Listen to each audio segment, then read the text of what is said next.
Alright, this is Andrew with Jota Home Inspections. Before it floats away, so if you pay attention to that toilet paper and waste that's floating down the line, that's a bunch of waste that I pushed through this line. So just take note of that, and then I'll talk about that in a moment.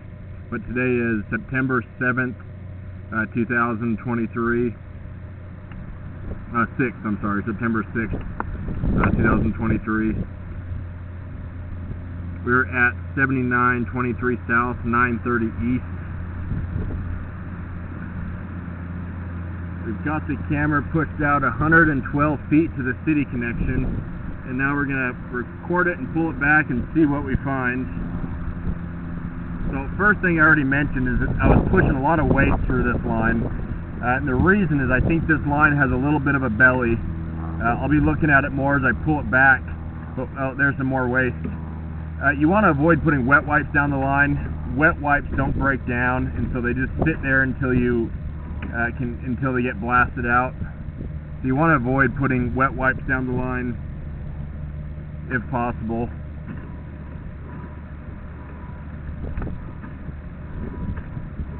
This is clay pipe.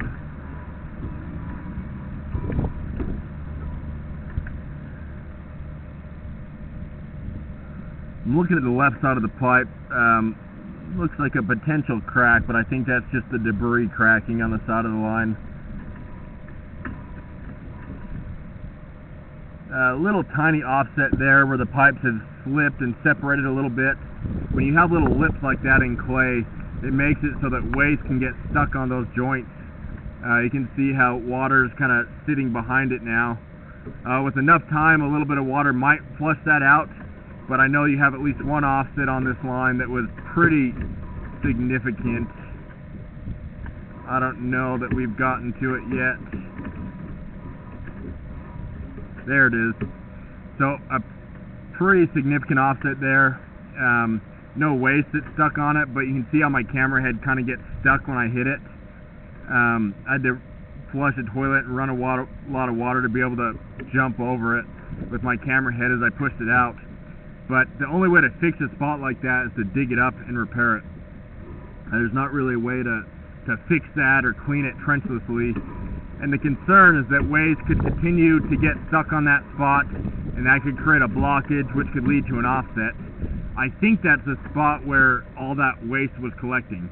And so once I pushed through that point and kind of dislodged it, I was pushing it through the rest of the line.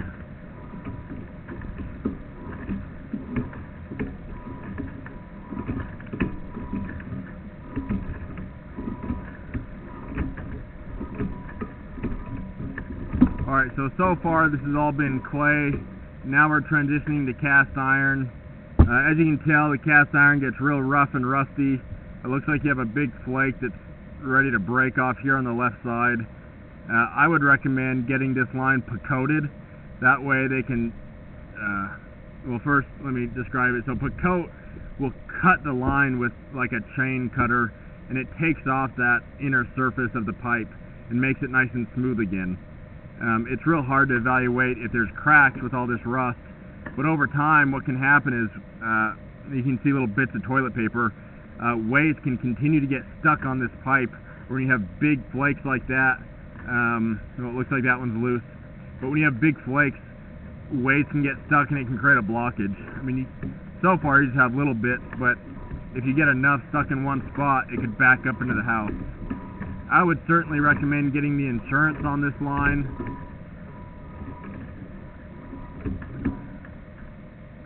That way it would help offset the cost if there needs to be a significant repair. That's a wet wipe right there. You can see how it's stuck and it's not breaking down.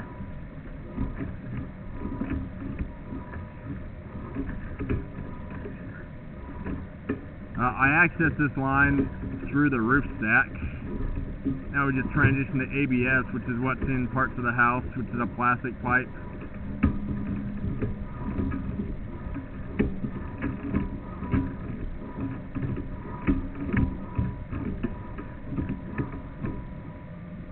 So just to recap, parts of the clay had offsets. There was one offset that was pretty significant, big enough that it might warrant digging it up proactively to prevent blockages in the future. You also have a lot of cast iron under the house. Eventually that will need to be replaced. I'd recommend having it put coated now. That'll prevent blockages, at least for the near future. But eventually it would need to be replaced. I'm going to end this recording now.